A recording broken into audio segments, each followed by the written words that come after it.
Bismillahirrahmanirrahim. Assalamualaikum warahmatullahi wabarakatuh. Apa kabar semuanya? Semoga kita semua selalu dalam keadaan sehat walafiat. Pada video kali ini kita akan membahas mengenai pengukuran kinerja. Proses pengukuran kinerja menurut Mutia tahun 2009 yaitu yang pertama menginterpretasikan misi, pemutusan tujuan, target, dan strategi perusahaan. Tujuan adanya misi yaitu membuktikan tujuan yang ingin dicapai perusahaan.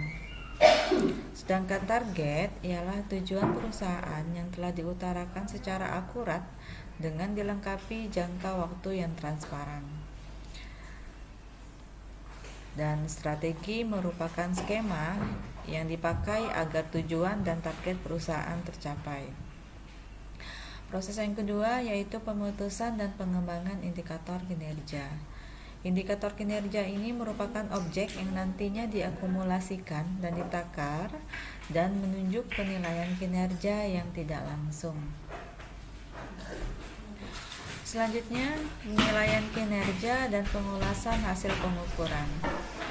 Pengukuran tujuan dan target perusahaan yang telah dicapai bisa dilakukan apabila indikator dan ukuran kinerja sudah jelas. Untuk mengukur pencapaian tujuan, target, dan juga strategi perusahaan bisa dilakukan dengan melakukan perbandingan hasil yang tepat dengan indikator dan ukuran kinerja yang diputuskan sebelumnya.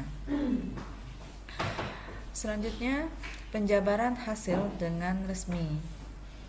Nah, ini nantinya memberikan gambaran atau lukisan mengenai kinerja organisasi atau perusahaan yang sudah dicapai pada penerima informasi. Informasi pencapaian kinerja bisa digunakan antara lain sebagai berikut. Yang pertama, pertanggungjawaban pencapaian hasil, proses, dan pengelolaan sumber daya. Hasil pengukuran ketercapaian kinerja perusahaan bisa digunakan manajemen atau pengelola perusahaan sebagai landasan melakukan perbaikan kinerja pada periode berikutnya. Selain itu, ini juga dapat ditetapkan sebagai dasar landasan pemberian penghargaan dan hukuman atau punishment bagi manajer dan elemen perusahaan.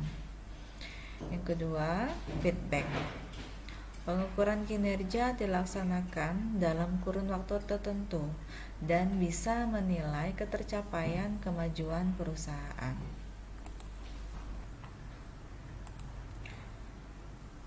Materi selanjutnya yaitu mengenai dimensi pengukuran. Dimensi dominan dalam pengukuran kinerja secara tradisional adalah ukuran finansial atau keuangan.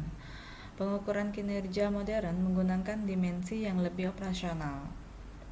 4 dimensi yang dapat dijadikan tolak ukur dalam pengukuran kinerja menurut John Miner tahun 2009 yaitu yang pertama kualitas.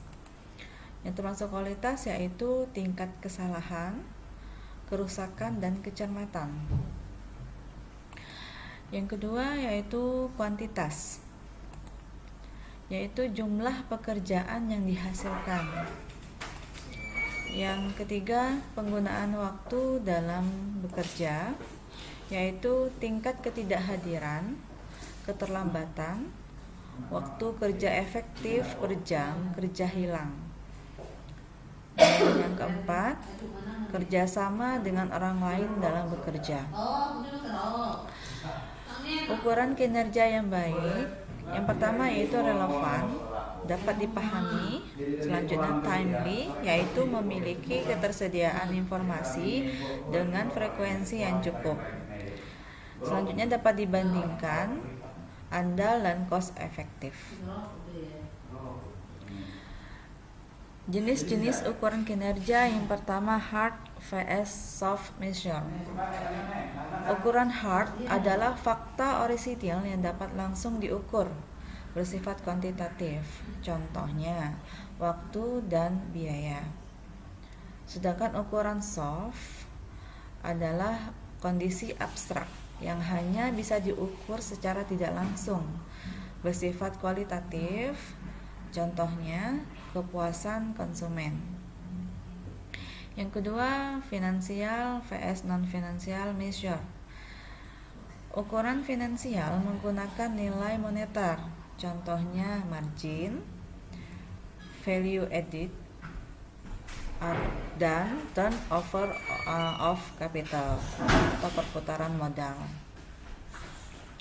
Yang kedua, ukuran non-finansial adalah ukuran secara finansial. Contohnya, waktu pengiriman, delivery precision atau ketepatan pengiriman, defect rate atau rata-rata produk cacat, jumlah keluhan, dan kepuasan konsumen.